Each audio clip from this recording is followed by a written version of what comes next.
কুমিল্লাতেই। কুমিল্লাতে, বলেন শুনি ছোটবেলা থেকে যেভাবে বলতে ইচ্ছে করে আপনার। আমার কুমিল্লাতেই জন্ম। আমাদের ফ্যামিলিটা মানে আমার পরিবারে আমরা ভাই বোন ছিলাম 5 জন, আমি সবার বড়। আচ্ছা, তো আমার পরিবারে আমার বাবা ছিল একজন বেকার, মানে কৃষি কাজ করতো, তার মধ্যে উনি বেকারই ছিল, কিছু করার মতো ছিল না উনি। আর কয় ভাই বোন ছিলেন জানি? 4 বোন 1 ভাই। 4 বোন 1 ভাই, মানে আপনার পজিশন? আমার পজিশন আমি সবার বড়, ভাই বোনের সবার বড়। ওকে। ভাই বোনের মানে আমার ভাই বোনেরা লেখাপড়া করাতে বা চলাফেরা করতে আমার বাবার খুবই হিমশিম কষ্ট হয়ে যেত। ওকে ওকে। তো আমার বাবা কি করলো, যখন আমি ক্লাস 8-এ উঠছি সবে মাত্র পড়াশোনা করেন, তখন আমার বাবা মানে বিয়ে শাদী দেখা শুরু করলাম। ক্লাস 8-এ যখন আপনি? জি। ওকে। তখন বিয়ে দেখতেছে, ছেলে দেখে মানে তেমন একটা হয় নাই, পছন্দ হয় নাই সব দিকে। তারপরে আমার এক ফুফাতো বোনের দেবর, উনি বাইরে থাকতো। আচ্ছা। তো একদিন আমার ফুফাতো বোনের শাশুড়ি আসছে আমাদের বাড়িতে, আসে উনি দেখছে, দেখার পরে ওনার মানে ভালো লাগছে আপনাকে? জি। ওকে। তখন উনি গিয়ে আমার ফুফুর সাথে বিয়ের প্রস্তাব দিছে। ওকে। তখন উনি দেশে আসছে, আসার পরে মানে ফ্যামিলিগতভাবে কথাবার্তা হয়ে বিয়ে হয়েছে। বিয়ে হয়ে গেল? জি, হয়ে গেছে। বিয়েটা বুঝতেন ওই সময়টাতে বিয়েটা কি জিনিস? না, তখন তেমন একটা বুঝতাম না। মানে বিয়ে হয় সেটা জানি, বিয়েতে আনন্দ হয়, মানে বিয়েটা যে আসলে সংসারটা কি সেটা আমি বুঝতাম না। মানে যে বিয়েতে যে আনন্দটা হয় সেটা বুঝতে পারতাম, সেটা মনে হয় যে আনন্দ হইতেছে, হবে বিয়ে হবে, এরকম একটা মানে ভালো লাগছিল। কিন্তু বিয়ের পরের জীবনটা যে কতটা মানে কি সেটা আমি জানতাম না। মানে বিয়ের পরে যে দায়িত্ব থাকে এইসব বিষয়গুলো আপনি জানতেন না? জানতাম না। তারপর তো আমার বাবা মা ওনার বয়সটা তেমন একটা দেখে নাই, ফ্যামিলিগতভাবে উনি ওনার মা জন্মের সময় মারা গেছে। তো ওনার এক বোন ছিল, ওনার বোনে 12 বছর পর্যন্ত 10-12 বছর পর্যন্ত ওনাকে মানুষ করছে, তারপর ওনার বোনও মারা গেছে। আচ্ছা। তো তারপরে আমার শ্বশুর আবার বিয়ে করছে। ওনার কাছে মানুষ বলতে উনি মানে সৎ মা যেরকম হয় আর কি, মানে কোনো রকম। তো উনি নিজেই ইয়ে করে যতটুকু পারছে সেটা করে ওনার বাবার সাথে কথা, আমার শ্বশুরের সাথে মিলে তারপর ওনাকে আবার দেশের বাইরে পাঠিয়ে দিয়েছে, বিদেশে পাঠাইছে। তো আমার শ্বশুর যাওয়ার সময় ওনাকে বলছে যে তোমার যাই কিছু হোক, তোমার তো মা, তোমার পরিবার। আবার আমার শাশুড়ি পরের সংসারে আমার ওদের 5 বোন 1 ভাই, পুরা সংসার ওনার বাবা মানে সবার দায়িত্ব ওনার কাছে দিছে। যাক, উনি বাইরে গেছে, দায়িত্ব পালন করছে, একটানা 10 বছরে বিদেশ ছিল। তখন যে ওনার বিয়ের বয়স তখনই যাইতেছে সেটা উনি বুঝে নাই, মানে সেটার দিকে আর লক্ষ্য করে নাই। বিয়ে যখন হয়েছে তখনই মানে আমার আর ওনার বয়সের মধ্যে 15-16 বছরের ডিফারেন্স ছিল। ওকে। তো আমার তো ফ্যামিলি বড়, ভাই বোন বেশি ছিলাম।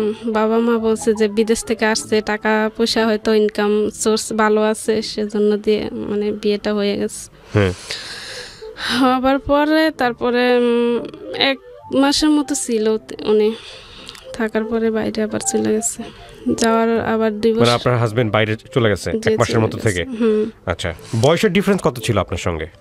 15-16 বছর। 15-16 বছর। আপনি তখন ক্লাস 8-এর, মানে আপনার বয়স সর্বোচ্চ 13 থেকে 14? হ্যাঁ, 14 বছরের ছিলাম। 14 বছরের ছিলেন। আর আপনার হাজবেন্ড ছিল তখন হচ্ছে আপনার চেয়ে 15 বছর বড়, 30 বছর। ওকে। উনি প্রথম বিবাহ ছিলেন আপনি? হ্যাঁ, প্রথম বিবাহ। ওকে। তারপর আর কি উনি তো বাইরে চলে গেল। আমার ওইখানে শ্বশুর বাড়িতেও রাখতো, আমার বাপের বাড়িতেও রাখতো। মানে উনি থাকতে একরকম ছিল, উনি যাওয়ার পরে আরেক রকম বুঝলাম। 5 ননদ, দেবর, শাশুড়ি একসাথে, মানে অনেকটাই রিমশিম খাইয়ে যেতাম ওইখানে। তা আমি এক সময় এই সময়টাতে খুবই মানে তখনও বুঝতাম না, মানে আমার কাছে খুব ভালো লাগতো। ওরা সবাই ছিল, ননদরা ছিল, শাশুড়ি ছিল, মাঝে মধ্যে আদর করতো। তো উনি আবার বাইরে থেকে মানে আমাদের ফ্যামিলিতে আমি তো ওই জিনিসটা পাইনি কখনো, যে কসমেটিক বলতে স্নো, তেল, সাবান, ওইগুলা আমি খুব ভালোবাসতাম ছোটবেলায়। আমি ছোটবেলা করতাম কি, আমার বাবা তো মানে গায়ের সাবান আনতে পারতো না। তো আমি কারো থেকে পাইলে মনে হয় যে আমি ওইটা সবসময় মানে মাখতেই থাকতাম। আমার কাছে ওইটার গন্ধটা খুব ভালো লাগতো। তো ওই শ্বশুর বাড়িতে ওইগুলা পাইয়া তখন মনে হয় যে নিজের খুবই সুখী মনে হইতো, মানে খুবই ভালো লাগছে, মনে হয় যে আমি সবচেয়ে সুখী মানুষ। হ্যাঁ। তারপর ওনারা আবার এগুলা পছন্দ করতো না যে আমি তেল সাবান দেই, আমি মানে ব্যবহার করি, ওইটা ওনাদের পছন্দ ছিল না। সব কিছু তো বলতো আমি বেশি বেশি ব্যবহার করি, এগুলা কখনো দেখে নাই বাপের বাড়িতে, মানে খোঁটা দেওয়া যেটাকে বলে গ্রাম্য ভাষায়। হ্যাঁ, এগুলা বলতো। তারপরে এক সময় উনি আবার 2 বছর পরে দেশে আসছে। আসার পরে তখন আমার বড় ছেলেটা হয়েছে, প্রেগনেন্ট হয়েছে। তখন উনি 2 মাস থেকে আবার চলে গেছে। তারপরে আমার ছেলে জন্ম হওয়ার পরে মানে তখনও ভালো, মানে বাচ্চা হবে খুবই খুশি সবাই, আবার ছেলে বাবু হবে শুনছে। আবার উনি মরুভূমিতে পড়ছিল, 15 দিন 1 মাসের মাথায় ফোন করতো। তখন কথাও বলা যেত না, সবকিছু জানানো যেত না। মানে আমি আমার মতো করে বাপের বাড়িতেই তখন ছিলাম প্রেগনেন্ট অবস্থায়। তারপর যখন আমার মানে শরীর খুবই অসুস্থ হয়ে গেছে। আপনার ফার্স্ট বেবির কথা বলতেছেন? হ্যাঁ, যে ফার্স্ট বেবির, তখন এটা 2010 সালে। তারপর আমার হসপিটালে নিয়ে গেছে আমাকে আমার এক চাচি আম্মা। আমার মা বাবারও তো তেমন কিছু বোঝে না ডাক্তার সম্পর্কে, ওনারা যে আমিও বুঝতাম না হসপিটাল কি। হসপিটাল মানে আমি আমার ছেলের বেলায় প্রথম হসপিটালে গেছি, আমি আগে চিনতাম না হসপিটাল। পরে যাওয়ার পরে আমার চাচি আম্মা নিয়ে গেছে। তারপরে চেক আপ করলো, বললো যে ভালো আছে। 1 সপ্তাহের ডেট দিছিল, বললো যে 1 সপ্তাহ পরে যদি না হয় তাহলে আবার হসপিটালে এসে ভর্তি হয়ে যাবেন। তারপরে আইসা পড়ছি। আমার হাতে তেমন টাকা পয়সা ছিল না, আর ওনার সাথেও যোগাযোগ করতে পারি না আমি, যে কিছু টাকা পয়সার কথা বলবো। এদিক দিয়ে আমার বাবা মাও দিতে পারতেছে না, যে টাকা পয়সার জোর থাকলে তো যে কোনো সময় নেওয়া যায়। পরে ডেট ওভার হয়ে গেছে, 1 সপ্তাহ 10 দিন হয়ে গেছে। তারপরে দেখি যে শরীর খুব খারাপ, প্রচণ্ড পেটে ব্যথা করতেছে। পরে হসপিটালে গেছি, আমার চাচি আম্মারে নিয়ে যাওয়ার পরে ওনারা বলতেছে যে ইমার্জেন্সি করতে হবে, সিজার করতে হবে, অপারেশন, না হলে বাচ্চার সমস্যা হইতে পারে। তারপর হ্যাঁ ইমার্জেন্সি ভাবেই করছে ওখানে। তারপর করার পরে ডেলিভারি করার পরে বাচ্চা যখন আমার চাচি আম্মার কাছে দিছে, দেখার পরে তো ওনারা অবাক। আমি সেটা জানতাম না, আমি তো ওটিতেই ছিলাম। দেখে যে পা ওর 2টাই বাঁকা, একদম বাঁকা। এই তো আমার ওর 2টা পাই বাঁকা হয়ে গেছে এরকম ভাবে। তারপর বাঁকা হওয়ার পরে তারপর মাথা। আপনার বিয়ের কয় বছর পরে বাচ্চাটা হলো? 3 বছর পরে। 3 বছর পরে। তখন আপনার বয়স 17 বছর, তখনও আপনি ম্যাচিউর বলা চলে। হ্যাঁ। তারপরে পা বাঁকা, মানে ও কান্না করে না, মাথা ফুলে একদম মানে এত বড় হয়ে গেছে মাথা, স্বাভাবিক না, অনেক বড় মাথা। নরমাল ডেলিভারি ছিল না সিজার ছিল? সিজারিয়ান ছিল। তারপরে মাথা অনেক বড় দেখে আর পা বাঁকা দেখে ডাক্তাররা মানে আমার গার্জিয়ানের সাথে আমার চাচি আম্মার সাথে এসে বলতেছে যে এরকম বাচ্চা। তারপরে ওনারা দেখে তো আমার মা গেছে, পরে দেখাও খুব কান্নাকাটি করতেছে। তারপর এর মধ্যে আবার আমার শাশুড়িদের খবর দিচ্ছে, শ্বশুর বাড়ির দিকে খবর দেওয়ার পরে আমার শাশুড়ি আমার ননদ গেছে। যাওয়ার পরে ওনারা একটাই কথা, হসপিটালে আসলো কেন, হসপিটালে গেছেন কেন, এটাই বড় অপরাধ। হসপিটালে কেন গেল, বাড়িতে আমাদেরকে জানাইলো না কেন, ওনাদেরকে জানাইছি না, এটা এক অভিযোগ। তারপরে হসপিটালে নিছে না, ওনাদের ফ্যামিলিগতভাবে কেউ হসপিটালে গিয়ে ডেলিভারি হয় না, সবাই বাড়িতে হয়। আমারও বাড়িতে হতে হবে, সে হসপিটালে কেন আসলো। মানে আমার মা আমার চাচি আম্মার সাথে খুবই ঝগড়াঝাটি করছে। তারপরে যখন আবার শুনছে কথা, আমার দেখছে বাচ্চা এরকম, তারপরে তো মানে যা বলার, তবে আমার মাকে অনেক কথা শোনাইছে। আমি তখন আমাকে এগুলা শোনাই নাই যে বাচ্চা এরকম হয়েছে ওটিতে। পরে আমি মনে 3-4 ঘন্টা পরে জ্ঞান আসার পরে তারপরে যে অবস্থা শুনতেছি, তারপরেও আমার এরকম মনে হয় না যে তারপরে আমার এরকম যে হসপিটালে তো আসছি, ডাক্তার দেখাইলে আমার চাচিমা বলতেছে তুমি টেনশন করো না, হসপিটালে আছে ডাক্তার দেখাইলে ঠিক হবে, মানে আমাকে ওরা সান্ত্বনা দিতেছে। ডাক্তারও বলতেছে যদি ওকে বলে আবার প্রেশার বাইরা যদি আবার অন্য সমস্যা হয়, আপনার প্রেশার যাতে না বাড়ে, হ্যাঁ হ্যাঁ, সেজন্য আমাকে আর বলতেছে না, বলতেছে যে ডাক্তার আছে ঠিক হয়ে যাবে, ডাক্তার দেখাবে। তারপর একজন শিশু ডাক্তারও দেখাইছে, দেখানোর পরে ওনারা বলছে যে ঢাকাতে নিয়ে আসার জন্য। আচ্ছা, তখন ঢাকা কি জিনিস আমি মানে নাম শুনছি, মনে হইতো যে এটা আমার একটা স্বপ্নের মতো, মানে ঢাকা আমি চিন্তা মনে, আর ঢাকার নাম শুনলে স্বপ্নের মতো মনে হতো, আর খুব ভয় করতো। আপনার বাড়ি কোথায় ছিল? কুমিল্লা। কুমিল্লা থেকে ঢাকায় আসতেই সব ভয় লাগতো? ভয় লাগতো, আমার খুব ভয় লাগতো। আচ্ছা, তখন ঢাকার কথা বলতে তো আমি বলতেছি যে ঢাকা তো আর আসার মতো কেউ নাই, আমাদের এরকম কোনো লোক নেই যে নিয়ে আসবে বা বোঝার মতো, এরকম আমার কোনো ইয়ে নেই, পরিচিত কেউ নাই। পরে কি করলো, ওই এক সপ্তাহের মতো আমি হসপিটালে ছিলাম। তো হসপিটালের বিল আসছে প্রায় 30-35 হাজার টাকার মতো। এত কিছু হয়ে গেছে, কিন্তু ওর বাবা কিন্তু জানে না, উনি জানে না, উনি বাড়িতে যাওয়ার পরে মনে হয় শুনছে। তারপর বিল নিয়ে তো আমার শাশুড়ি তো ওই যে দেখে গেছে এরকম, ওনারা তো আর মানে দেখা থাক দূরের কথা, আর কোনো খোঁজ খবরে নাই। আমি হসপিটালে আছি, এখন আমার বাবা মা বা বিল কোথায় থেকে দিবে, আমার মানে দুই পক্ষে, এই জন্য বলতেছে ওনারা দিবে, আমার বাবা মা বলতেছে ওর শ্বশুর বাড়ির তারা দিবে, শ্বশুর বাড়ির তারা বলতেছে বাপের বাড়ির থেকে, এরকম হয়েছে, ওরা বাপের বাড়ি থেকেই দিবে, মানে এরকম ইয়ে হয়ে গেছে দুইজনেরা। তো এক পর্যায়ে আমার ফালাই দিয়ে মা বাবাও চলে, একটা ভালোভাবে কথা বলতে পারতাম না, 5-6 মিনিট এরকম কথা বলতাম। তারপর উনি ওরা তো ফালাই দিয়ে এসে পড়ছে, আমি একটা পর্যায়ে খুব কান্না করছি, যখন দেখলাম যে আমার নেওয়ার মতো এখান থেকে কোনো লোক নাই, আমি খুব কান্না করতেছি। তখন বুঝতে পারলাম যে আসলে মানে সংসারটা যে কি, তখন আস্তে আস্তে বোঝার মতো ইয়ে হইলো, অনুভব করতেছি এরকম। তারপরে আমার এক চাচি আম্মা বলতেছে তো মানে ওনার একটা ফোন আইনা দিছে, তখন আবার ফোনের যুগটা খুব কম ছিল, আমার কাছে তখন ফোন ছিল না। তাই আমার চাচি আম্মা কার থেকে যে একটা ফোন আইনা দিছে, দিয়া বলতেছে যে তোমার হাজবেন্ডের নাম্বার লাগাও, ওইটাতে ফোন দাও, দেখো কি বলে। তারপর ওনারে ফোন দিছি, দেখি যে না, ওনার ফোন ইয়ে হয় না, ফোন ঢোকে না। কল দিছি, ওনার মোবাইলে কোনো সারা শব্দ নেই। বাচ্চা হওয়ার কয়দিন পরে ঘটনা এটা? এই 5-6 দিন। 5-6 দিন পরে। ওকে। তারপর কি করবো, আমার একদিন তো এরকমই করলো, ওরা কেউ ছিল না, তো আমার চাচি আম্মা থাইকা ওই আমার কাকা আছে, ওই কাকায় আমার ওইটা রিস্ক নেওয়া। আমি বলছি যে কাকা দেখেন, আমি যদি বাচ্চা থাকি আর বাচ্চা থাকে, তাহলে আমি এটা জানি যে ওনার কাছে বললে উনি টাকাটা দিব, হয়তো দেরি হবে। আমি বলছি যে আমি টাকা আপনার পরিশোধ করে দেবো, আপনি আমার টাকাটা দিয়ে এখান থেকে আমার নিয়ে যান। তখন আমার কাকা হ্যাঁ ওনার থেকে সম্পূর্ণটা টাকা বিলটা দিয়ে তারপরে আমার বাড়িতে নিয়ে গেছে।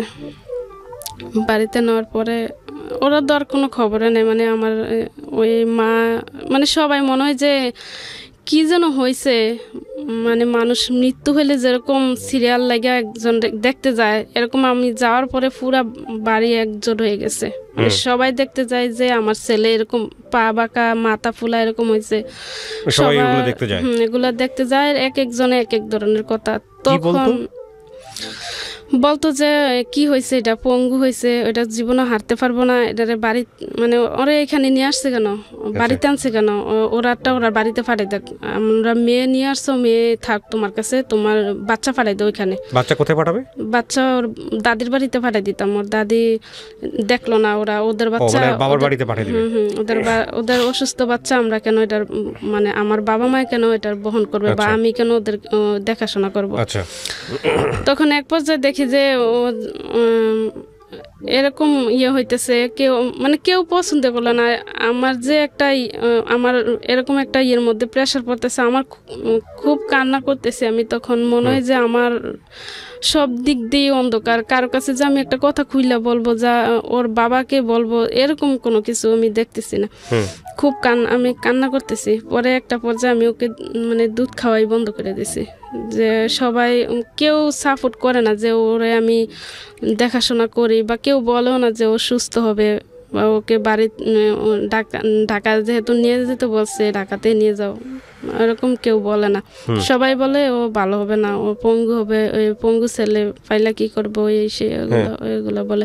আবার কেউ বলে যে ওর বাবার কারণে এরকম হয়েছে, ওদের বাবার মানে ওদের বাড়ি থেকে বলে যে আমার কারণে এরকম হয়েছে। আচ্ছা, বাবার কারণে এরকম হয়েছে বলতে কেন বাবার কারণে এরকম হবে? বাবার কি হাত আছে নাকি মানুষ বানানো? সেটাই, তখন তো আর ওইটা আপনার কারণে এটা এরকম হয়েছে মানে কি বুঝাইতো আসলে তারা বুঝাইতো যে আমার শ্বশুর বাড়ি শাশুড়িরা বলতেছে যে আমার সমস্যা হয়তো আছে, বা আমি আবার বলতেছে যে ওরা যে চাঁদের নাকি গ্রহণ লাগে, যে গন্না লাগে বলতেছে, ওইটা লাগছে। ওইটার সময় আমি ঠিকঠাক ভাবে চলাফেরা করি নাই, হ্যাঁ এই আমার সমস্যার কারণে আমি এটা মানে বাচ্চা চলছি না, এই জন্য এরকম হয়েছে। হ্যাঁ, বাচ্চাটা এরকম হয়েছে। তারপর তো ওই 7-8 দিন আইসা কাইটা গেল। তারপর উনি ফোন করছে একদিন, না মাঝখান দিয়ে ওনার আবার ওরা যাইয়া ওই যে হসপিটাল থেকে যাইয়া অনেক ধরনের কথা ওনারে বুঝাই ফেলছে। তারপরে উনি আর ফোন দেয় নাই ওনাদের কথা শুনে। ফোন না দেওয়ার পরে আমি আবার ফোন দিছি, দেওয়ার পরে উনি যাক কথা বলছে। কথা বলার পরে আমি খুব কান্না করছি যে আজকে আমার এরকম যদি হ্যাঁ অসুস্থ হয়েছে এই জন্যই আমার এত কথা শোনাইতে, যদি সুস্থ হইতো তাহলে তো তোমরা হয়তো তোমাদের বাড়িতে আনন্দ করে নিয়ে যেতা বা খবর নিতা। আজকে এরকম হওয়াতে আর ছেলে যেরকমই হয়েছে, একবার তো আমি বাচ্চা ছিলাম, মরে গেছি, সেটাও তো সেটাও তো করল না। তারপর উনি মানে ওনার সাথে কান্নাকাটি করার পরে উনি বলছে যে ঠিক আছে, আমি তো তুমি জানোই মানে ওনার আবার ওই মরুভূমির দেশে ছিল, উনি ওইখানে মসজিদ ভাঙ্গার কাজ করতো। ওইটা তো ওইখানে নেট ছিল না, নেটের সমস্যার কারণে কথা বলতে পারতো না। তারপর এরকম করতে করতে প্রায় 15 দিন কেটে গেছে। আমার কাকা যে টাকাটা দিয়ে আনছে ওনারে বললাম, তো উনি বললো যে আমি তো বেতন না পাইলে টাকা দিতে পারবো না, 2-1 মাস অপেক্ষা করতে হবে, তারপরে আমি টাকাটা দেব।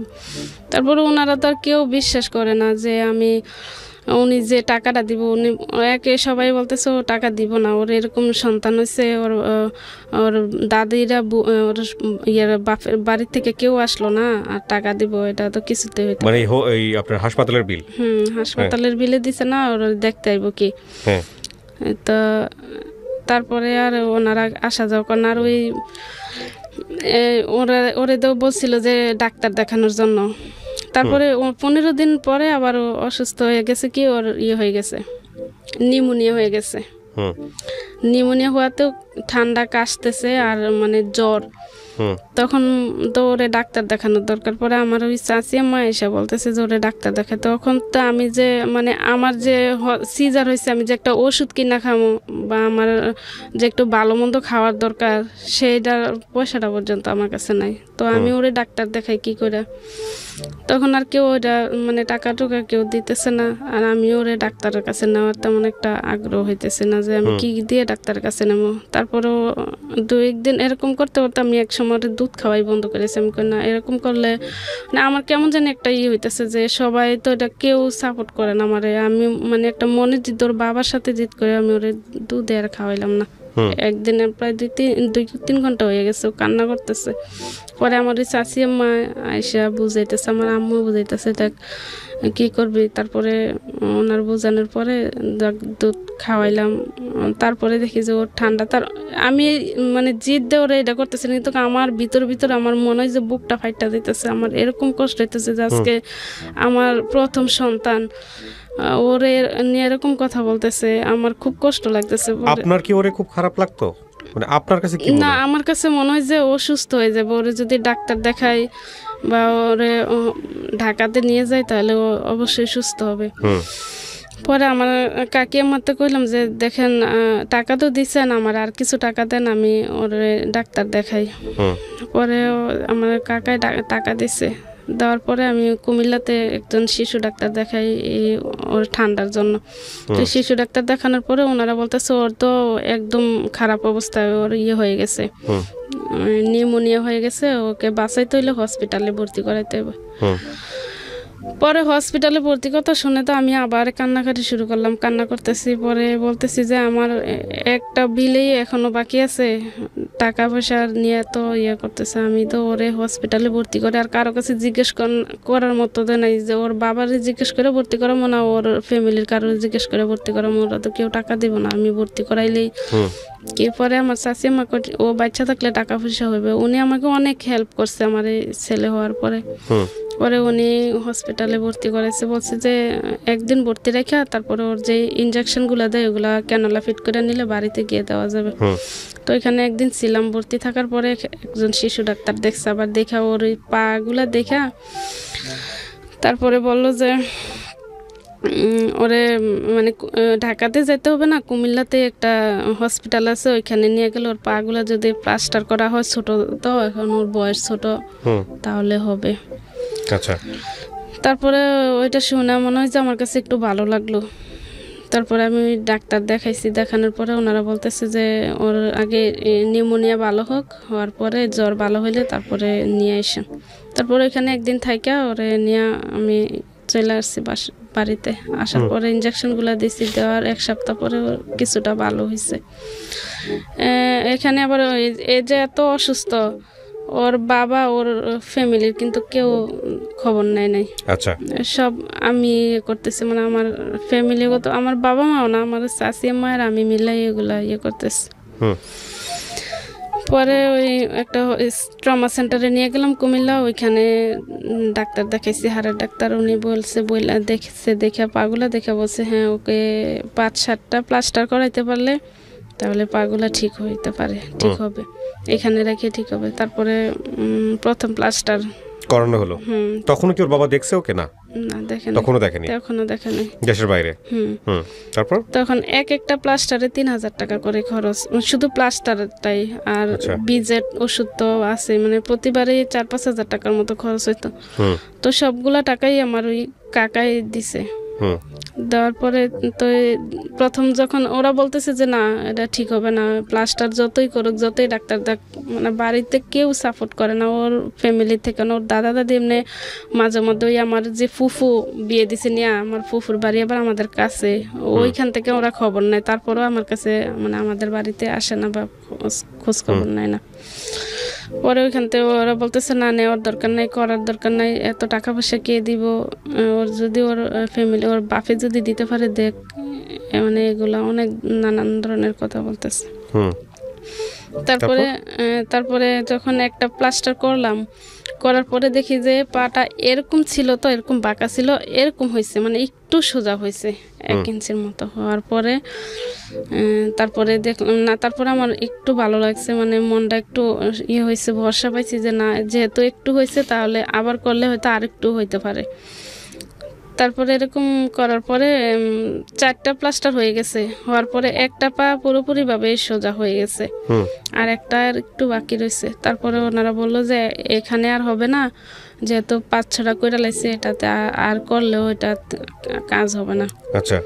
তারপরে জুতা দিছে, বললো যে জুতাগুলো পরাইলে দেখো আস্তে আস্তে হয় কিনা। তারপরেও ওনারা বলছে যে ঢাকাতে একবার, ঢাকা শ্যামলীতে দেখাইতে হবে। পরে আমি বলছি যে আমি কুমিল্লাতেই আমার চাচি মারি না, তখন আমি মানে রাস্তাঘাট চিনতাম না, বুঝতাম না, আমি মনে হয় যে ভয় করতো, আমি রাস্তায় বাড়িলে আমার খুব ভয় করতো। তারপর আমার চাচি আম্মা নিয়ে আসা যাওয়া করতো। তো এক সময় হ্যাঁ অনেকটা বিরক্ত বোধ হয়ে গেছে, উনি আর যাইতেছে না, ওর টাকা পয়সা তো ওর বাবাও দিতেছে না, প্রায় 2-2.5 মাস হয়ে গেছে। ওর বাবা বলতেছে যে বেতন পায় না, আর ওরা বলতেছে যে না মিথ্যা কথা বলতেছে, বেতন পাইছে কিন্তু টাকা দিব না, এখানে এরকম হয়েছে দেখে এটা তোমার বাবার থেকে আদায় করব, এরকম বলতেছে। তো ও মাঝে মধ্যে ফোন দিয়ে বলতো যে আমি যদি বেতন পাই তাহলে টাকা দিয়ে দেবো। 3 মাস হয়ে গেছে উনি নাকি বেতনে পায় না, তখন একটা সময় মনে হইতেছে যে না, ও হয়তো বেতন পাইছে ঠিকই, কিন্তু কামাই টাকা দিবে না, এরকম মানে আমাদের এরকম অবস্থা, তো ও ছেলে এরকম হয়েছে, এই জন্য টাকা দিব না। তখন আমি কান্না করতাম, শুধু কান্না করতাম প্রত্যেকটা রাত্রে। ওর মুখের দিকে তাকাইলে আমার চোখের পানি পড়তো, ওর দিকে তাকাইলে আমার চোখের পানি পড়তো, খুব কষ্ট হইতো। তখন মনে হইতো যে যে আমার যে এরকম একটা লোকের সাথে বা এরকম একটা ফ্যামিলি আমার, আর যে জায়গায় যাইতাম ওরে নেয়া ডাক্তারের কাছে, সবাই বলতো যে মানে ও আমার বিয়ে হয়েছে, সেটা কেউ অনেকেই বিশ্বাসই করতো না, যে এতটুকু একজন ডাক্তার বলছে যে একটা বাচ্চার ঘরেই একটা বাচ্চা জন্মগ্রহণ করছে, তাহলে ওই বাচ্চা সুস্থ হবে কি করে। তারপরে এরকম করতে করতে প্রায় 2 বছর কেটে গেছে। ওকে, 2 বছর পরে ওদের বাড়িতে যাই, আসা যাওয়া করি। ওদের বাড়িতে গেলে তো ওরে ফালাই। আর 2 বছর বলতে মাঝখান দিয়ে একটু ভুলে গেছে। উনি যখন ওর বয়স 8 মাস হয়ে গেল, তখন দেখি যে ঘাড় 8 মাসের বাচ্চা তো বসতে পারে, স্বাভাবিক বসতে পারে, হামাগুড়ি দিতে পারে, ওর গাড়ে শক্ত করতে পারে, মানে খাড়া করলো নিলে ও ঘাড় রাখতে পারতো না, পড়ে যায়। তখন এটা নিয়ে আরেক মানে চিল্লাচিল্লি শুরু হয়ে গেছে বাড়িতে, কয় এটা জীবনও ভালো হইতো না, এটা পঙ্গু হয়েছে, পঙ্গু হয়ে থাকবো। ওর দাদি এরকম ভাবে বলতেছে। তারপরে তো আমি যে কই আমি, মানে এরকম মনে হয় যে আমি কই যাবো, ওর কি করলে ভালো হইব, কোথায় নিয়ে গেলে ভালো হইব, আমি এরকমই সব সময় ইয়ে করতেছি। তো পরে একটা সময় দেখি যে ওই আমাদের বাড়িতে আবার এক ফকির যেটা বলে ঝাড়াপাড়া, আমার এক চাচিমা বলতেছে ওইখানে যায় দেখ, মানে টাকা পয়সা তেমন জোর নাই, তুমি যে হসপিটালে নিয়ে দেখাইবা বা ঢাকাতে যাইবা, ওইটা তো করতে পারবো না। আবার উনি বলতেছে যে উনি বেতন পায় না, মানে উনি টাকা দিত 3 মাস 4 মাস এরকম কিছু, অনেক দিন পর পর। তো আমিও তো দিন ওরে নিয়ে কি করি, কি খাওয়াই, ওর আবার মানে বুকের দুধ তেমন একটা পাইতো না, মানে ও সব কিছু মিলে ওই ভাতটা যা পাইতাম তা দিয়ে মানে চালাই কোনোভাবে ওরে বাঁচাইলাম আর কি। পরে ওইখানে যাওয়ার পরে ঝাড়ফুঁক দিছে, প্রায় 6 মাস ওইখানে আসা যাওয়া করছি ওরে নিয়ে। করার পরেও দেখলাম যে একটু বসা শিখছে, বসতে পারে। তার মধ্যে ওর বাবা আবার ওইখান থেকে বলছে যে কুমিল্লাতে ভালো কোনো ডাক্তার দেখাও আবার ওরে, যে আমি কিছু টাকা পয়সা দিতেছে ওরা আবার ডাক্তার। তাই এর মধ্যে ওর বাবাও আবার তখন আমার হাতে ফোন দিছে, বলতেছে যে উনি একটা ভালো পর্যায়ে আসছে। তখন আবার নেট পাওয়া যেত, কথাবার্তা তখন 2 দিন 1 দিন পর পরই হতো। ওর ভালো লাগে। আবার ছবি পাঠাইছিলাম, ছবি দেখে মনে হয় যে ওর একটু মায়া লেগে গেছে। মানে তখন ফোন দিলেই ছেলের কথা জিজ্ঞেস করতো, কি করে ওর সুস্থ হওয়ার জন্য যা কিছু লাগে আমি দেব, মানে ইয়ে করতো। ফ্যামিলির দিক দিয়ে বলতো আমার শাশুড়ি যে টাকা পয়সা দিতেছ ভালো হইব না, কি মানে টাকা পয়সা ফানিতে ফালতেছ কি লাগে, ওইগুলা নিয়ে আবার ওদের সাথে ফ্যামিলিগতভাবে কথা কাটাকাটি হইতো। তখন আবার সব চাপ আমার উপর আসতো, উনি আবার আমার উপরে অনেক ইয়ে করতো, অনেক কথা শোনাইতো। তারপরে উনি দিছে, টাকা দেওয়ার পরে আমি আবার কুমিল্লা সিটি পাতে দেখাইছি শিশু ডাক্তার। ওনারে দেখানোর পরে উনি 5-6 হাজার টাকার পরীক্ষা করছে, করার পরে রিপোর্ট দেখা বলতেছে যে না, ওর কুমিল্লা ওর কোনো চিকিৎসা নাই, ওকে ঢাকা শ্যামলীতে নিয়ে যাও। বলেন। তারপরে শ্যামলীতে বললাম যে আমি তো ঢাকার কিছুই চিনি না, ওরে আমি কি করে, মানে ঢাকা আমি কিভাবে নিয়ে যাব, আমি কোনো কিছুই চিনি না, বুঝি না। তারপরে নেওয়া এখানে বন্ধ। আর ওই যে পা যে একটা বাঁকা ছিল, ওই পাটা বাঁকাই রয়েছে। ওইটা ও যখন আবার একটু বসতে পারে না, পায়ে যখন ভর দেয় তখন ওই পা ভর দিতে দিতে আবার অনেকটা বাঁকা হয়ে গেছে।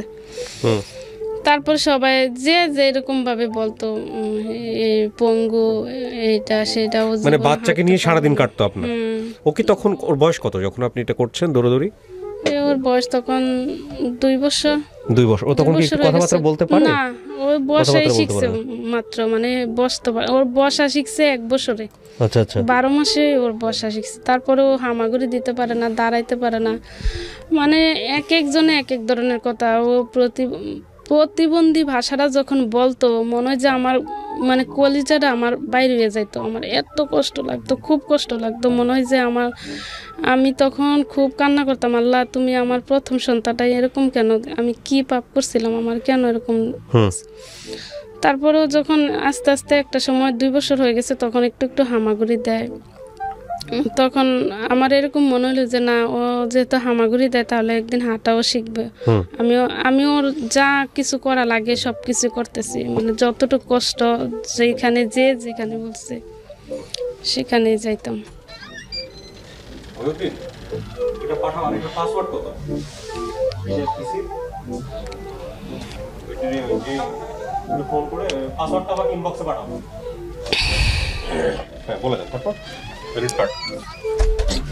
তারপরে ওরে যখন না, ওর 2 বছরের মাথায় 2 বছর 4-5 মাসের মাথায় ওর বাবা আবার আসছে। এই প্রথম দেখতে আসলো? হ্যাঁ দেখতে আসছে, তখন প্রথম দেখছি। দেখার পরে ওর বাবা অনেকটা, ও যেরকমই হোক বাপ মার কাছে তো আর না, ছেলে মেয়ে যতই পঙ্গু হোক বা যেটাই হোক, ছেলে মেয়ের বাবা মার কাছে তার কাছে। বাবা কি করলো দেখে প্রথম? ওর বাবা দেখে খুব আদর করছে। ওর বাবা সারাদিনে ওরে কোলে নিয়ে রাখতো, ওর নিয়ে খেলতো, মানে ওর বাবা খুবই আদর করছে দেখার পরে। আচ্ছা, যখন ওর 2 বছর বয়স হয়ে গেছে তখন ও মোটামুটি একটু ভালো পর্যায়ে আসছিল, একটু স্বাস্থ্যটাও হয়েছে একটু সুন্দর, মানে স্বাভাবিক বাচ্চার মতো হইতে শুরু করলো। কিন্তু হাঁটা শিখতে পারে না, ও এমনি হামাগুড়ি দিতে পারে কিন্তু হাঁটতে পারে না, উঠে দাঁড়াইতে পারে না। তারপর ওর বাবা আয়সা, উনিও সময় দিতে পারলো না। তারপরে ওই শ্বশুর বাড়ির লোকেরা, আমার শাশুড়ি, মানে ওদের বাড়ির থেকে বলতেছে যে ও আবার বাচ্চা নেওয়ার জন্য বলতেছে যে ও জীবনও ঠিক হইব না, তোমার একটা ভবিষ্যৎ আছে, তুমি ওরে দিয়ে কি করবা। তখন উনিও শুনলো ওদের কথা, শোনার পরে বলতেছে আমাকে যে না, আরেকটা বাচ্চা নিলে ও ঠিক হয়ে যাবে। তারপরে আমি তখনও বুঝি না যে আরেকটা বাচ্চা নিলেও ওনার কিছু টেস্ট করাতে হবে বা আমার কোনো সমস্যা আছে কিনা, কেন এরকম হইলো সেটা দেখার দরকার আছে না, এরকম কিছু না। আমি তখনও কিছু তেমন একটা বুঝি না। তারপরে কি করলাম, হ্যাঁ ওনার কথা মতো রাজি হয়ে আবার মানে দ্বিতীয়বার আবার প্রেগনেন্ট হইলাম, সেকেন্ড টাইম। তারপরে উনি 2 মাস পরেই চলে গেছে আবার। তখন আমার প্রেগনেন্ট অবস্থা, এর মধ্যে ও হাঁটতেও পারে না, ওরে নিয়ে আরো বেশি, মানে আমি আরো বেশি কষ্ট পাইতেছি। তারপরে আবার বাপের বাড়িতে চলে আসছি। আসার পরে বাবার বাড়িতে তো মানে তেমন একটা পাড়াপড়শির লোক ভালো চোখে দেখে না, সবাই এটা সেটা মানে অনেক ধরনের কথা। আবার অনেকে এটাও বলে যে ওর দিকে মানে ভালোভাবে তাকাইতেও চায় না, যে ওর দিকে তাকাইলেও মানে ওনাদের মানে কেমন একটা হয়।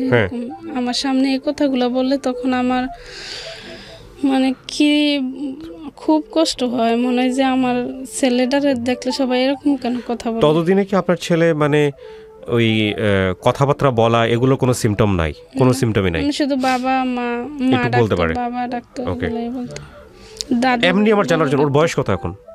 এখন ওর বয়স 11 বছর। 11 বছর, আচ্ছা ঠিক আছে, বলেন। তারপরে যখন দ্বিতীয়বার হলাম, তারপরে ওই আমার ছেলেটারে আমার মা আর আমার বোনেরা দেখাশোনা করে, আমি আমার মতো করে থাকি, ওদেরকে ওরা দেখাশোনা করে। আমরা ধরে নিছি যে ও আর কোনোদিনও ঠিক হইব না, হয়তো কথাবার্তা কিচ্ছুই বলতে পারবো না। তারপর যখন 5 মাস হইলো তখন আমি আবার ডাক্তারের কাছে গেলাম, চেক আপ করলাম, করার পরে বলতেছে যে আপনার মেয়ে হবে।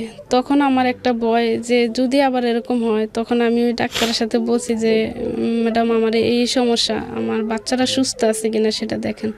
তো উনি বললো যে হ্যাঁ একদম সুস্থ আছে, আর বাচ্চা খুব ভালো আছে, বলিষ্ঠ, মানে একদম ভালো আছে। তারপরে তো আমি নিশ্চিত যে হ্যাঁ ভালো আছে। তারপর ওনার কাছে আমি প্রতি মাসে মাসে গিয়ে চেক আপ করাইতাম, ডাক্তার দেখাইতাম, যেহেতু প্রথম বাচ্চা এরকম হয়েছে। দ্বিতীয়টার বেলা আমি একটু সাবধানে ছিলাম, ডাক্তার দেখাইতাম। দেখানোর পরে উনি করলো, বললো যে না ঠিক আছে। তারপরে যখন 9 মাস হয়ে গেল তখন বলতেছে যে প্রথমটা তো চিজার হয়েছে, তখন আমার আবার পেট ব্যথা শুরু হয়ে গেছে, খুব পেট ব্যথা করতো। তখন বলতেছে যে না মানে সময় 1 সপ্তাহ আগে থেকে সিজার করাইতে হবে, অপারেশনে চলে যেতে হবে। তারপর আমি গিয়ে আবার 1 সপ্তাহ আগে ভর্তি হয়েছি। দ্বিতীয়টার বেলা আবার উনি টাকা পয়সা দিছে, আগে থেকে দিয়ে রাখছিল যাতে কোনো সমস্যা না হয়। তারপরে গেছি আমি হসপিটালে গেছি, যাওয়ার পরে তখন আমার গার্জিয়ান বলতে আমার বাপের বাড়িতে, আমার ভাই তো ছোট, আমার বাবাও তেমন বোঝে না, আমার ওই কাকিটাই গেছে মানে যাইয়া। তারপরে কিন্তু শ্বশুর বাড়ির লোক কেউ আসে নাই, তখনও কেউ আসে নাই। তারপরে মেয়ে হইল। মেয়ে হওয়ার পরে সবচেয়ে অবাক বিষয় হচ্ছে এই জিনিসটাই যে ওর সেম ও যা ছিল বড় ছেলে, মেয়ের অবস্থাও তাই। তখন তো সবাই আবার ঘাবড়ে গেছে, মানে তখন আমারে আবার শোনায় না। আমি দেখছি যখন ওটিতে ছিলাম তখন দেখছি এমনি ওর মুখটা দেখছি খুব সুন্দর হয়েছিল, কিন্তু ওর পাটা মোটামুটি ওর মতো আবার অতটা বাঁকা ছিল না, কিছুটা সোজাই ছিল, একটু নর্মাল ছিল ওর থেকে। তারপরে ওর কাছে নিয়ে দিল, বললো যে ওরও সমস্যা আছে। তখন তো আমার মা আবার খুব কান্নাকাটি শুরু করে দিল, কান্নাকাটি করতেছে, বলতেছে যে ওর কপালে কি এরকম কেন। তারপরে আমার মা বলল যে ওর এই অবস্থা, ওরে কে দেখবে, আর ওরে কে দেখবে। তারপর আমার শাশুড়িরা তো ওরাও কেউ আসে নাই তখন। তারপরে ডাক্তার দেখাইলাম, ওরা শিশু ডাক্তার দেখালাম। শিশু ডাক্তার দেখানোর পরে বলতেছে যে ওরেও ঢাকাতে নিয়ে যেতে হবে, শ্যামলীতে দেখাও নিয়ে। এই আপনার দ্বিতীয় বাচ্চাটা, ওরও কি একই ধরনের প্রবলেম? একই ধরনের প্রবলেম। ওকে, তারপর ওকে ছেলে না মেয়ে হলো? মেয়ে হলো। আগেরটা ছিল ছেলে। তারপর ওর বাবারে শোনাইছে, বাবারে শোনার পরে তো ও অনেকটা মানে আপসেট হয়ে গেছে, কান্না শুরু করছে আমার মার সাথে, খুব কান্নাকাটি করতেছে যে এরকম কেন হলো, এটা তো হওয়ার কথা ছিল না। সবাই বলতেছে যেহেতু প্রথম বাচ্চাটা, আমার এরকম বিশ্বাস ছিল আল্লাহ যেহেতু প্রথম বাচ্চাটা এরকম হয়েছে হয়তো কোনো না কোনো সমস্যার কারণে আমার সমস্যা। তখন আমি বলছি যে হয় আমার কোনো সমস্যা হয়েছে এই জন্য এরকম হয়ে গেছে, কিন্তু দ্বিতীয় বাচ্চা তো এরকম হওয়ার কথা না, ও এরকম হইলো কেন। আমি তো হসপিটালে কান্না করতেছি, আর আমার কান্না করতে করতে এক সময় অসুস্থ হয়ে গেছে, আমার একদম মনে হয় প্রেশার টেশার বাইরে, আমার একদম খারাপ অবস্থা। পরে আবার আইসিইউতে নিয়ে যাওয়ার কথা বলছিল, আমি ওইখানে একদিন ছিলাম। তারপর ওই মেয়ে ছিল, ও এরকম অসুস্থ হয়েছে, তার মধ্যে আবার ও নিঃশ্বাস নিতে পারে না, কান্না করে না, মানে ওর বলতেছে যে ওরে আলাদা শিশু হসপিটালে ভর্তি করা লাগবে। মানে সবটা মিলে খুব খারাপ অবস্থা ছিল। আমার মা তো কোন দিকে যাবে, কি আমার কাছে থাকবে না আমার ওই বাচ্চা বড় ছেলে ওরে দেখাশোনা করবে না, কেউ ওরে হসপিটালে ভর্তি করছে, কোনটা করব। আর ওদের বাড়ি থেকে তো কেউ কারো কোনো পাত্তাই নেই। তখন বললো যে না, ডাক্তার দেখানোর দরকার নাই, ও এমনি যা ওষুধ দিছে ওগুলা বাড়িতে নিয়ে খাওয়ালে হয়তো ঠিক হইতে পারে। তখন 5 দিন ছিলাম, থাইকা তারপর আবার বাড়িতে চলে গেছি। যাওয়ার পরে সবাই এক একজনে এক এক জায়গায় গিয়ে কান্নাকাটি করে, এক একজনে এক এক ধরনের কথা বলে, মানে ওইগুলা শুনতে শুনতে মনে হয় যে আমি আর নিতে পারতেছি না। আমার মনে হয় যে আমি এক্ষণে ওরারেও দুনিয়া থেকে শেষ করে দিয়ে আমি নিজেও চলে যাই, আমার এগুলা শুনতে আর ভালো লাগতেছে না। এই কান্নাকাটি করতেছি, শুধু কান্না। মানে কে কান্না করে? আপনার জামাই? আমি কান্না করি, আপনি কান্না করছেন? তো কিছু শোনাইতে চাই না। আর একটা সময় যখন লোকজন আসে তখন আমি ওদেরকে নিয়ে দরজা বাড়ি দিয়ে ঘরে বসে থাকি, মানে যাতে বাচ্চা কাচ্চা না দেখে। আর দেখলেই তো নানান ধরনের কথা বলে, তো আমি ওদেরকে নিয়ে বাইরে না, আমি ঘরের ভিতরে দরজা বন্ধ করে বসে থাকি। এরকম করতে করতে ওরা 2-3 মাস চলে গেল, মানে ওর কোনো কিছুই বুঝি না। একটা আছে যে সুস্থ বাচ্চারা তো একটু লড়াচড়া করে। এটা কি ছোটটা না বড়টা? ছোটটা। বড়টা তো ওই যে বসে থাকে হামাগুড়ি দিয়ে বসে ও তো হাঁটতেই পারে না। ছোটটার অবস্থা আরো খারাপ? ছোটটার অবস্থা তো আরো খারাপ, ও একদম মানে হাত পা একদম নরম আর চিকন। আচ্ছা, একদম চিকন হাত পা। এটার বয়স কত এখন? এখন ওর বয়স 8। মানে বাচ্চা কি আপনার দুইটাই নাকি আরো আছে? দুইটাই। তারপর কি হলো, কি করলেন? তারপর আর কি করব, মানে এরকম ভাবে আমি মানে সবার কথাগুলো শুনতে শুনতে মনে হইতেছে যে আমি আর পারতেছি না। পরে ওই ইন্ডিয়ার একজন, মানে ইন্ডিয়ার কাছে বলতেছে ওইটা বাসে যাওয়া যায় ইন্ডিয়ার সাথে, বর্ডারের সাথে। বললো যে ওইখানে একটা ওষুধ দেয় পায়ের জন্য, ওইখানে গেলে নাকি পা ভালো হয়ে যায়। পরে ওনার কথা শুনে আমি আমার মারে নিয়ে ওই আমার ছেলেরারে নিয়ে গেছি ইন্ডিয়ার বর্ডারের সাথে, গাড়িতে করে গেছি। যাওয়ার পরে উনি কি করতেছে, কিছু পাতা ওষুধ দিল, ওই যেটা বলে আর কি মরার উপরে আবার মরারেই মারে। তো গেছি ওইখানে, বললো যে 4-5 হাজার টাকার মতো খরচ হবে, কিন্তু পা ঠিক হয়ে যাবে। তো আমি এই কথাটা শুনে তখন আমার হাতে টাকা পয়সা নেই, আর ওর বাবাও তেমন মানে ওর যতটুকুই আর কি, উনি বেতন প্রতি মাসে পাইতো না, খুব সীমিত 15,000 টাকার চাকরি করতো। ওনার খাওয়া খরচে 5-6 হাজার টাকা হয়ে লেগে যেত, আর উনি 5-6 হাজার টাকা মানে 3 মাস 2 মাস পর পর টাকা দিত। আমার কাছে তেমন কোনো টাকা পয়সা ছিল না। তখন কি করলাম, আমার একজন কানের দুল ছিল ছোট, আমি কানের দুলগুলা বিক্রি করে দিছি। কানের দুল বিক্রি করে দিলেন? বিক্রি করে দিছি।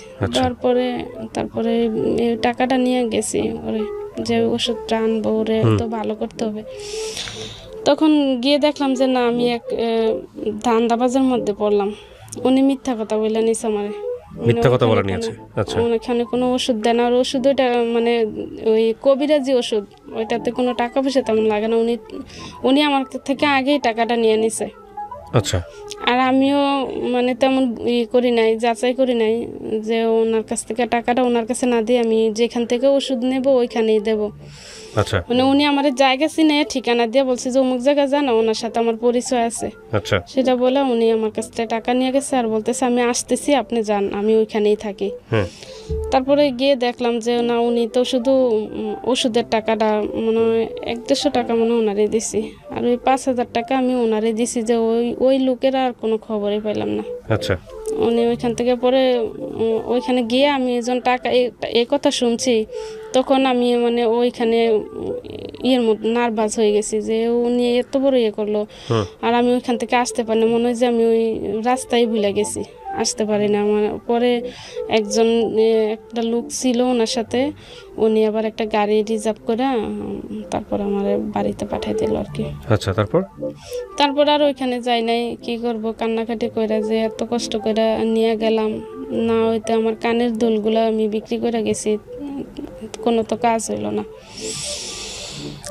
তারপরে ওইখান থেকে আসছি একটা সময়ে, আমি আবার ওই আমার ছেলেরে যে জায়গায় নিতাম ওই কবিরাজের বাড়িতে, ওইখানে গেছি। যাওয়ার পরে উনি বলতেছে যে আপনার এই বাচ্চাগুলো এরকম কেন হইতেছে, আপনাদের কোনো সমস্যা আছে নাকি? আমি বললাম যে না হুজুর, আমার হাজব্যান্ডের কোনো সমস্যা নাই, সমস্যা আমার, আর এই দিক দিয়ে তো সবাই আমার এই কথা শোনাইতেছে। বললো যে তোমার কারণে এরকম হয়েছে, আর শ্বশুর বাড়িতে তো আছে। এক পর্যায়ে ওনারে বিয়ের প্রস্তাব দিতেছে সবাই, হ্যাঁ বিয়ে করো, তোমার এই বউ দিয়ে কোনো কাজ হইব না, বাচ্চা কোনো তোমার একটা ভবিষ্যৎ, মানে সবাই ওনারে এটাই বুঝাইতেছে। আমার শ্বশুর শাশুড়ি, শ্বশুর নাই, মানে বিয়ে করো এটা আপনার জামাইকে, মানে আপনার হাজবেন্ডকে বোঝাচ্ছে, এবং সমস্ত দোষ আপনার বলতেছে। আচ্ছা, ইটস ভেরি ইম্পর্টেন্ট ইস্যু। হ্যাঁ, তারপর বলতেছে তুমি বিয়ে করো। আর উনিও মন মানসিকতা তো সবসময় এক থাকে না। তখন আমি কান্না, মানে এক যে ছেলে মেয়েদেরকে নিয়ে, তারপরে ওনারে নিয়ে টেনশন, যদি উনি সত্যি যদি কিছু করে ফেলে, তখন আমি ছেলে মেয়েদেরকে নিয়ে কোথায় যাব? আমার তো তখন মানে আমার তখন কান্না ছাড়া আর কিচ্ছু নাই। সারাদিন মানে ওদের মুখের দিকে তাকালেই আমি কান্না করতাম, শুধু কান্না। আমার মা বাবা মানে একটা পর্যায়ে আমার উপর খুব, মানে আমার নিয়ে ওরাও খুব বিরক্ত হয়ে গেছে, দৌড়াদৌড়ি এটা সেটা শুনতে। তারপর কি করলাম, ওই কবিরাজের বাড়িতে গেলাম। যাওয়ার পরে উনি ওইখানে আবার একটা মহিলার সাথে আমার পরিচয় হয়েছে। তারপরে হওয়ার পরে উনি বললো যে এরকম ঢাকাতে একটা চিকিৎসা হয় এরকম বাচ্চার, ওইখানে যান, দেখেন ঠিক হয়ে যাবে। তো আমি ঢাকার কথা শুনে আরও ভয় পেয়ে গেছি যে আমি ঢাকাতে কি করব, মানে যে ঢাকা যাব, ঢাকার যে একটা ডাক্তারের সাথে কথা বলবো, বা ওইখানে যে খরচটা, ওটা তো আমার পক্ষে চালানো সম্ভব না। আর আমি ঢাকা কে নিয়ে যাবে, 2টা বাচ্চার সাথে নিয়ে, একজন তো দায়িত্ব হয়ে নিয়ে যেতে হবে, আমি তো এটা চিনি না। তারপরে উনি বললো যে আপনি আমার সাথে যাইতে পারেন, আমি ওইখানে থাকি, আমার বাচ্চারও এরকম সমস্যা, আপনি আমার সাথে আসেন। তারপরে ওনার ফোন নাম্বার রাখার পরে ওনার সাথে এমনি মাঝে মধ্যে যোগাযোগ হতো। তখন ছিল রমজান ছিল। তারপর উনি বললো যে রমজানের পরে হসপিটাল খুললে তখন আমি আপনাকে নিয়ে যাব। তো উনি আইসা পড়ছে। তারপরে আর ওনার সাথে যেমন যোগাযোগ হয় নাই। আমার চিন্তাধারা একটাই যে আমি ঢাকা গিয়ে কী করবো, আমি অত টাকা পয়সা কীভাবে করবো কীভাবে। তারপরে এক দু মাস আগে উনি আবার, আমার হাজব্যান্ড, উনি আবার কি করছে, ওইখান থেকেই মানে ওইখান থেকে উনি একটা অফার পাইছে যে কোন দেশের জানি, মানে ভালো একটা ভিসা পাইছে, বললো যে ওই ভিসাটা দিয়ে যদি উনি ওইখানে যাইতে পারে তাহলে ওইখান থেকে, মানে ওনার চিন্তাধারা ছিল উনি ওই কাজটা, চাকরিটা ওনার ভালো না, বেতন খুব কম আর কষ্ট বেশি। আচ্ছা, তো উনি ওই চাকরিটা করবেন, ওই চাকরিটা রাইখা উনি নতুন ভিসা দিয়ে ওইখান থেকে উনি অন্য দেশে যাওয়ার চিন্তা করছিল। তখন ওরা বলছে যে ভিসার দাম 5 লাখ টাকা। তো উনি কি করলো, উনি যা করছে, ইনকাম করতো সবগুলা, সব 20,000 10,000 যখন যা পারছে 3 মাসের মধ্যে বলছে যে ভিসার মেয়াদ আছে, 3 মাসের মধ্যে সবগুলা টাকা ক্লিয়ার করতে পারলে ওনারে দিয়ে, মানে ওনারে নিয়ে যাবে অন্য জায়গায়। পরে উনি ওই লোকটার নাকি ঢাকা মগ বাজার থেকে বলছিল উনি। তারপরে উনি মানে যখন যা করতো বেতন পাইতো, তারপরে ওনার বাড়ির থেকে আমার ওই যে কাকার কথা বললাম ওনার কাছ থেকেও 50,000 টাকা ধার নিছে, বলছে যে আমি টাকাটা দিয়ে দেবো আপনারে, 50,000 টাকা। তারপরে আমার কাকা অনেক করার পরে, রিকোয়েস্টের পরে দিছে 50,000 টাকা। দেওয়ার পরে উনি 5-6 লাখ টাকার মতো ওনারে দিয়ে দিছে, কিন্তু কোনো ভিসা কাগজপত্র, আর এই কথাটা উনি কারোরই বলে না। আবার উনি বলে আমি ওদেরকে নিয়ে কি করবো, আমি তো সারা জীবন ওদেরকে টানতে পারবো না। আর এক সময় এখন হয়তো আমার মা আছে, বোনেরা আছে, ওরা দেখাশোনা করতেছে। ওদের যখন বোনেরা বিয়ে শাদী হয়ে যাবে, আমার মা তো আর সবসময় দেখবো না আমারে। তখন আমি কি করলাম যে আমার তখন একটাই হয়েছে যে না, একটু সাহস হয়েছে না, আমি ঢাকাতেই যাই, যেহেতু ডাক্তাররা বলছে যে ঢাকায় গেলেও ভালো হবার সম্ভাবনা আছে। তখন আমি ঢাকাতে চলে গেছি। চলে যাওয়া বলতে তখন আমার একটা ছোট্ট চেন ছিল, আমার বিয়ের গয়নাগুলা, একটা চেন আর ওই কানের দুলগুলা, তখন আমি ওই চেনটা বিক্রি করে দিছি। আচ্ছা, তারপর চেনটা আবার বিক্রি করে দিছি। আমার মা মানে আমার সাথে রাগ করছে যে একবার গিয়ে এরকম হয়েছে, তুমি কিছুই পাও না। ওনারে আবার কোন বিশ্বাস, উনি আমার পরিচিত, মানে ওইখানে গিয়ে পরিচিত হয়েছে। ওনারা আমি বাড়িঘর কিছুই চিনি না, মুখ বিশ্বাসে। তারপরে বলতেছে যে ও যদি তোমার নিয়ে আবার কোথাও রাখা যায় বা টাকা পয়সা নিয়ে যায় তখন কি করবা। পরে আমি বলতেছি যে যা হওয়ার হোক, আমি একবার দেখে আসি গিয়া। তারপরে আমার ওই চেনটা আবার বিক্রি করে দিলাম। দেওয়ার পরে তারপরে ওই টাকা দিয়ে আমি ওদেরকে নিয়ে গেছি। নেওয়ার পরে ওনার সাথে গেছি, মহিলার সাথে গেছি। যাওয়ার পরে তারপরে ওইখানে ঢাকা ওইটা প্রেস ক্লাব সেগুনবাগ গেছে, ওইখানে আসছি। আসার পরে তো উনি ডাক্তার দেখছে, দেখা বলতেছে যে হ্যাঁ ওরা মানে মেয়েটার কথা তেমন একটা সিউরিটি দেয় নাই। বলছে যে ছেলে আপনার ঠিক হবে, পাও ঠিক হবে, ও হাঁটতে পারবে। পা ঠিক কথা বলছে যে এখানে ভর্তি থাকতে হবে। তো ভর্তি থাকতে হবে বললাম যে কতদিন না বলেন, কত বৎসর। তখন আমার মনে হয় যে কত বৎসর, আমি ভাবলাম যে 15 দিন কিংবা না 1 মাস হতে পারে। তারপর উনি বলতেছে যে এটা 1 মাস আর 6 মাসে কিচ্ছু হবে না, আপনার কম করে হলে 1 বছর থাকতে হবে হসপিটালে।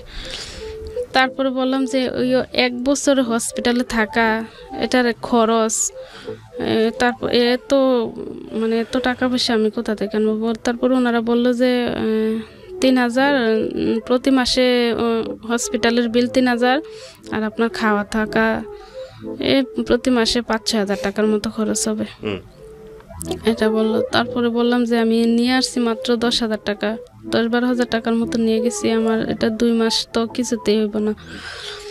তারপরে ওইখানে গিয়ে ওনারা করলো, প্লাস্টার করলো। 1 মাস থাকলাম, প্লাস্টার কইরা আবার করছে। তারপরে ও খুব কান্না করতো, তখন পাটা অনেকটা শক্ত হয়ে গেছে ছেলেটার। শক্ত হওয়ার পরে বলতেছে যে না, ওর পা শক্ত হয়ে গেছে, অপারেশন করতে হবে। তারপর ভাবলাম যে অপারেশন তো আর কিছুতে করা যাবে না, কারণ অপারেশনের খরচ বলে যে শ্যামলিতে এসে করতে হবে। আমি বলছি যে আমি যদি কিছু করতে হয় এখানে, আমি আর কোথাও যাইতে পারবো না ওদেরকে নিয়ে। তারপর ওনারা যাক শক্ত হয়ে গেছে, তারপরও 3টা প্লাস্টার করছে। করার পরে পাটা অনেকটাই ভালোর দিকে আসছে একটু। পরে জুতা দিছে পায়ের, এক ধরনের বেল্ট দিছে, বলছে যে এগুলা করতে থাকেন আর ব্যায়াম থেরাপি এগুলা চলবে, আপনি থাকলে আস্তে আস্তে তো ঠিক হইতে পারে। তারপর আমি ওই দুজনকে নিয়ে থাকতেছি, ওদের চিকিৎসা চলতেছে। ওর বাবাও ফোন দেয়, প্রতিদিনই ফোন দিয়ে খোঁজ খবর নেয়, ভালো উনি এগুলা করতো, জিজ্ঞেস করতো। টাকা পয়সা উনি দিত না। 3-4 মাস উনি কোনো টাকা টাকা দেয়নি। আমি ওই আমার মানে চেন বিক্রি করার টাকা দিয়ে আর আমার বাড়ি থেকে কিছু টাকা নিয়ে তারপরে এগুলা চিকিৎসা চালাই দিতেছি।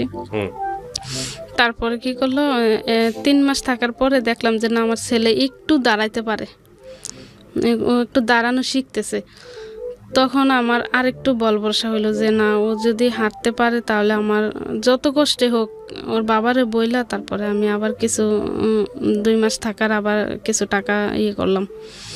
করার পরে তারপরে এরকম করতে করতে 6 মাস হয়ে গেছে।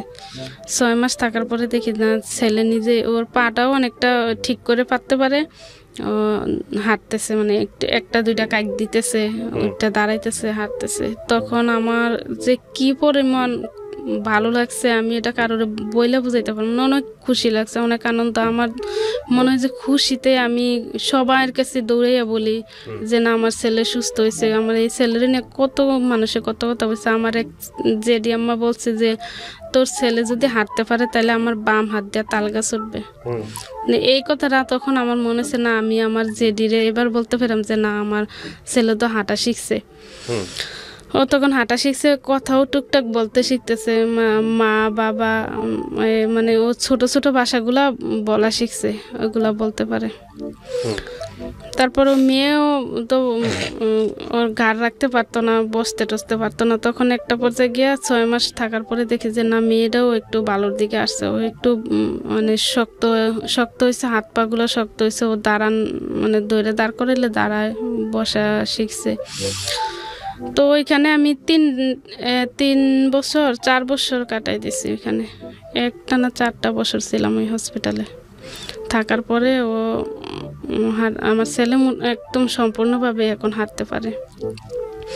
আর মেয়েটা তো এখন এর মধ্যে আবার ওর বাবা আসছে দেশে, আসার পরে 2018 সালে, তখন ওর বাবা আসার পরে আবার আমি বাড়িতে চলে যাই। যাওয়ার পরে উনি 3 মাস ছিল থাকার পরে, তারপরে আবার উনি চলে যাওয়ার পরে আমি আবার বললাম যে না, আমি মেয়েটারে নিয়ে আর কিছুদিন থাকি, দেখি ওরে কিছু করতে পারি কিনা। তারপরে কি করলাম, মেয়েরে নিয়ে আবার চলে আসছি। না, ওই মাঝখান দিয়ে আবার ওর আবার মানে ওর বয়স হারে বুদ্ধিটা ওর বাড়লো না। মানে ওর এটা নাকি বলে বুদ্ধি প্রতিবন্ধী, ডাক্তার দেখাইছিলাম। তো ওনারা বললো যে ও বুদ্ধি প্রতিবন্ধী। ও মানে আস্তে ধীরে হয়তো সময়ের সাথে সাথে একটু ভালোর দিকে আসতে পারে না, একেবারে ও স্বাভাবিক বাচ্চার মতো বুদ্ধিতে আসবে না।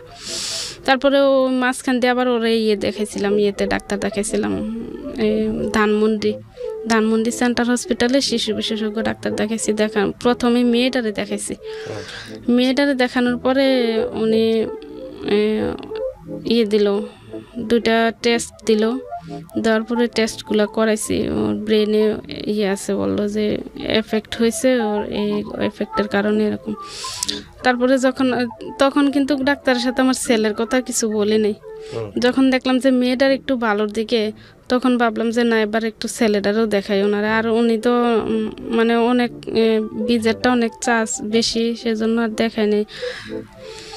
তারপর ছেলেটারে নিয়ে গেছি। নেওয়ার পরে উনি মানে 2 জনরে দেখা অনেকটা অবাক হয়ে গেছে যে একই ধরন 2টা বাচ্চা নিয়ে আপনি সামলান কিভাবে, আর 2টা বাচ্চা এরকম কেন হলো।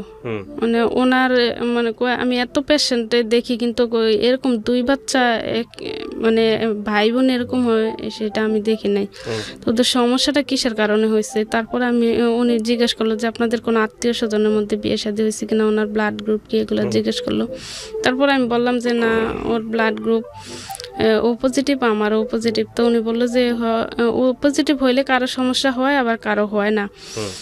তো ওই দিক দিয়ে কিন্তু ফ্যামিলি থেকে বলতেছে যে ওনারে এবার বিয়ে করাইবেই, মানে এক পর্যায়ে ওনার বিয়ে এই বাচ্চাগুলো দিয়ে কিচ্ছু হবে না, ও সুস্থ হইব না। আর মানে আমাদের দুজন ছাড়াছাড়ির মাধ্যমে তারপরে একটা পর্যায়ে আমারও খুব ইয়ে লাগতেছে যে আমার কারণে হয়তো 2টা বাচ্চা এরকম হয়েছে, উনি যদি আবার দেশে আসে তাহলে আমি নিজেই যদি উনি মত থাকে তাহলে বিয়ে করে দেব, কারণ ওরও তো একটা ভবিষ্যৎ আছে।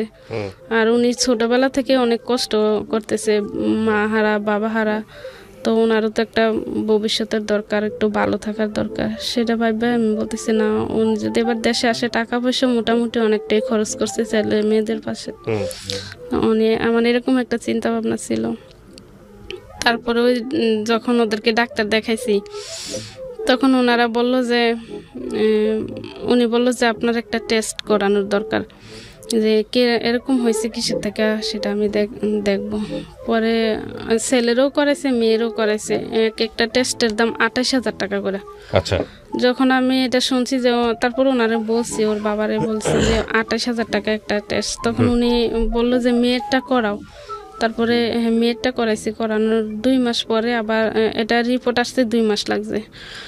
তখন উনি রিপোর্টটা দেখে বলছে যে হ্যাঁ ওদের যে বুদ্ধি বিকাশ, ওরা যে হাঁটাচলা করবে, ওদের রক্তের যে জিনগুলো আছে না ওইগুলা নাই, মানে ওরা যেটাতে স্বাভাবিকভাবে বড় হইব বা সুস্থ হইব। আচ্ছা, তো কোনো সমাধান বলছে না, কোনো সমাধান, এটা মেনে নিতে হবে আপনাকে। এটাই জিনগুলা নাই। তারপরে আবার ছেলেরে নিয়ে গেছি, তারপর একই টেস্ট আবার ছেলেরে দিছে। আচ্ছা, আমি আপনাকে কয়েকটা কোশ্চেন করি। হ্যাঁ, আমি তো গল্পটা এতক্ষণ ধরে শুনতেছিলাম, আমি আপনার জন্য দোয়া করি। 2-3টা বিষয় আছে এখানে।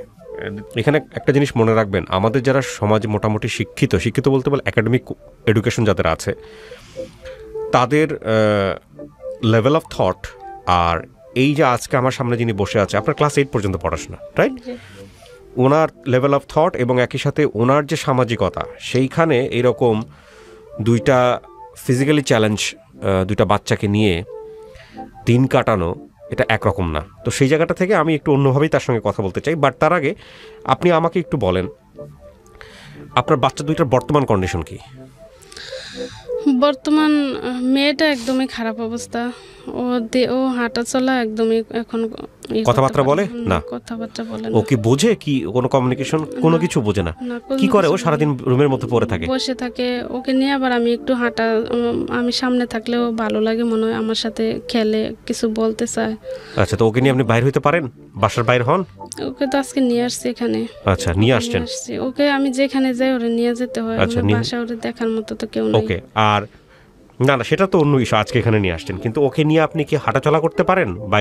বাইরে বেরোতে পারেন? ওকে একটু বাইরে বের করে একটু হাঁটানো করা, পুরো দুনিয়াটা দেখানো, বাড়ির আশেপাশে দেখানো, এগুলো করেন রেগুলার? হ্যাঁ, বাড়িতে করি এগুলো। ওই যে হসপিটালে ছিলাম তখন ওনারা ব্যায়াম দেখাই দিছে, বলছে যে যদিও থেরাপিটা না দেওয়া যায় তাহলে ব্যায়াম। এখন আপনি ওকে কিভাবে নিয়ে হাঁটেন? কোলে করে নিয়ে হাঁটেন নাকি ও হাঁটতে পারে?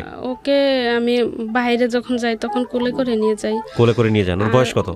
ওর বয়স এখন 8 বছর। আর ছেলের বয়স 11 বছর। ও হাঁটতে পারে? ও এখন হাঁটতে পারে। আপনার জামাই যিনি, মানে হাজবেন্ড যিনি, উনি বিয়ে করেছে? না। উনি কোথায় আছে? উনি এখন দেশে আছে। উনি আপনাকে নিয়ে সংসার করছে? করছে। খুশি উনি ছেলে মেয়ে এইগুলো বিষয় নিয়ে আপসেট থাকে নাকি বিয়ে করতে চায়? ওনার তো ওখানে ওই পর্যায়ে নাই। আমার আরেকটা কথা এখানে একটু বাকি আছে।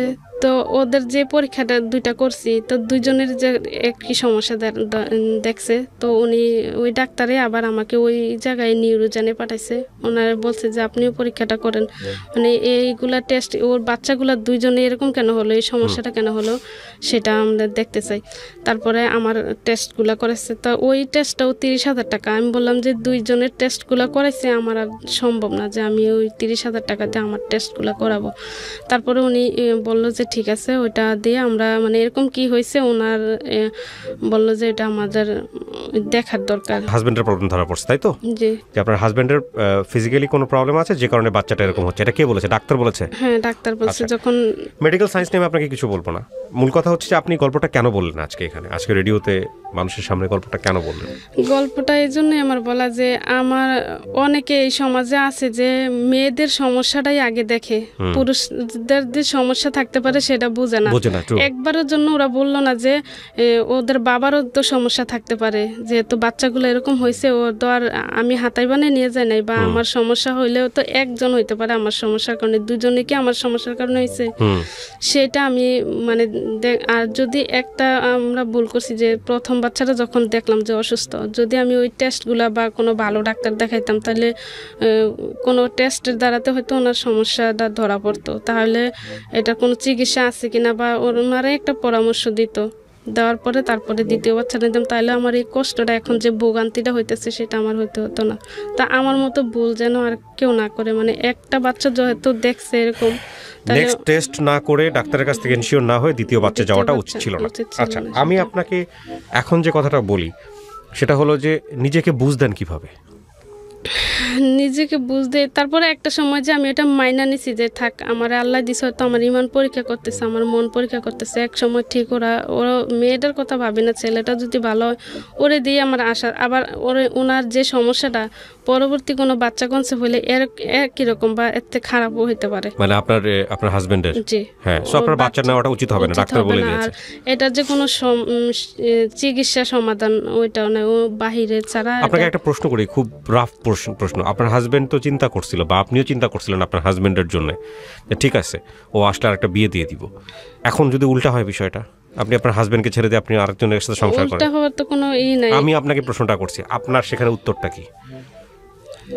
হাজবেন্ডের ক্ষেত্রে যদি এটা হতে পারে, আপনি ওয়াইফ হিসেবে কেন ডিসিশন নিতে পারবেন না? এটা তো আমাদের ধর্মেও পারমিশন দিছে। না, আমি এটা করতে পারবো না। কেন পারবেন না?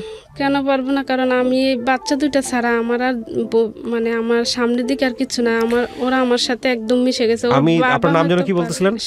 শেফালি। আমি একটা কথা বলি, আপনাকে প্রশ্ন করার পেছনে কিছু কারণ আছে। আল্লাহ পৃথিবীতে মানুষকে বানাইছেই এই বাপের মধ্যে এতটুকু মায়া দিয়ে, মায়ের মধ্যে এতটুকু মায়া দিয়ে, এবং আল্লাহ পৃথিবীতে মানুষকে বানাইছে এই কারণে এইভাবে, যাতে করে পৃথিবীতে এই আপনার গর্ভে যে দুইটা সন্তান আসছে, এরকম সন্তান আসলেও যাতে মায়ের মমতা থেকে বঞ্চিত না হয়। আপনি যে উত্তরটা দিলেন সেটাই অনেক মায়ের জন্য সত্য। এখন কথা হচ্ছে, আপনার এই গল্প থেকে অনেক কিছু শেখার আছে। আমরা আমাদের সোসাইটিতে, আপনি যে ধরনের ক্লাসে বসবাস করেন সেখানে আসলে ধর্মীয় মূল্যবোধ খুব প্রকট। ধর্মীয় মূল্যবোধের কথা যদি বলি, ধর্ম বিশ্বাস করি আমরা এবং আপনার সাজ পোশাক সমস্ত কিছু দেখেই মনে হচ্ছে। ভাই আরেকটা কথা বলতে চাই যে ওনার যে সমস্যাটা, তখন ওনারা বলছে যে ওর এই ভাইরাসটার কারণে ওনার শরীরে আরো এফেক্ট হইতে পারে। সো আমি আপনাকে যে কথাটা বলবো সেটা হলো যে ধর্মীয় মূল্যবোধের জায়গাটা থেকে আপনি আপনাকে নিজেকে যে বুঝটা দিয়েছেন সেটাই যথেষ্ট বুঝ, যে না, দুইটা সন্তান আল্লাহ আমাকে দিয়ে ইমান পরীক্ষা করতেছে। হ্যাঁ, এভাবেও আপনি যদি চিন্তা করেন, সেটার প্রতিদান নিশ্চয়ই আল্লাহ আপনাকে দিবেন। সো এটার পরে আর কোনো অ্যান্সার নাই যারা বিশ্বাসী। আর সামাজিকতার জায়গা থেকেও যদি চিন্তা করি, সেটা হচ্ছে যে আসলে মনুষ্য জীবন কিন্তু খুব অল্প সময়ের। একটা চিন্তার জায়গা আছে যে আপনি যখন বাঁচবেন না, যখন দুনিয়াতে থাকবেন না, তখন বাচ্চা দুইটার কি হবে সেটাই। সেক্ষেত্রেও ধর্মীয় মূল্যবোধের জায়গা থেকে একটা অ্যান্সার আছে, সেটা হচ্ছে রিজিক নিয়ে কখনো নিজে টেনশন করা যাবে না। রিজিক আল্লাহর হাতে। পাথরের ভিতরের পোকাকে যদি আল্লাহ খাওয়াইতে পারে, পাথরের ভিতরে পোকা থাকে, হ্যাঁ, সেই পোকার রিজিক যদি আল্লাহ দিয়ে থাকে, তাহলে আপনার বাচ্চা দুইটারও রিজিক আল্লাহ ব্যবস্থা করে দুনিয়াতে পাঠাইছে। এটা আপনাকে বিশ্বাস করতে হবে। ইমান মানে কি? ইমান মানে হচ্ছে একদম আগাগোড়া পর্যন্ত বিশ্বাস, তাই না? তো এইটা আপনাকে বলবো আমি। আরেকটা হচ্ছে যে এমনও তো হইতে পারে, যেহেতু আপনি বিশ্বাস করলেন, ওই ধর্মীয় মূল্যবোধের জায়গা থেকেই বলি, যে এই দুইটা বাচ্চাই আপনার ভবিষ্যৎ জান্নাতের জন্য উসিলা হয়ে যাবে। হইতে পারে না? আপনি দুনিয়াবে অনেক কষ্ট করবেন, আমি জানি। আপনার হাজবেন্ডের অবস্থা বা সমস্ত কিছু মিলাই আপনার অবস্থা খুবই ভয়ানক। কারণ আমরা যারা বিভিন্ন রকমের রোগে ভুগি, তারা কিন্তু ধরেন রোগে ভুগতেছি, ডাক্তারের কাছে যাচ্ছি, সমাধান হয়ে যাচ্ছে, হ্যাঁ, বা ওই পার্টিকুলার রোগ থেকে আমরা বের হয়ে আসতেছে। কিন্তু আপনি তো বাচ্চার জন্মের পর থেকে আজ পর্যন্ত প্রতিদিনই আপনি ফাইট করতেছেন, প্রতিদিনই আপনি যুদ্ধ করতেছেন। সুতরাং এই যুদ্ধ নিয়ে আসলে বলার কোনো শেষ নাই। তো আমি আপনার এই গল্পটা প্রচার করলাম, এবং এই গল্পটা প্রচার করার পরে যদি কেউ আপনার বাচ্চা দুইটার ব্যাপারে কোনো সাহায্য করতে চায়, এবং একই সাথে এটাও বলতে চাই, যদি কেউ কোনো অর্গানাইজেশন, কোনো সংস্থা যদি আপনার বাচ্চা দুটোর পাশে দাঁড়াতে চায়, যেহেতু আপনি একবারে প্রান্তিক পর্যায় থেকে আসছেন, একেবারেই রুরাল ক্লাস থেকে আসছেন, গ্রাম্য পরিবেশ থেকে, আপনার হাজবেন্ডের অবস্থাও ভালো না আমি যতটুকু জানি,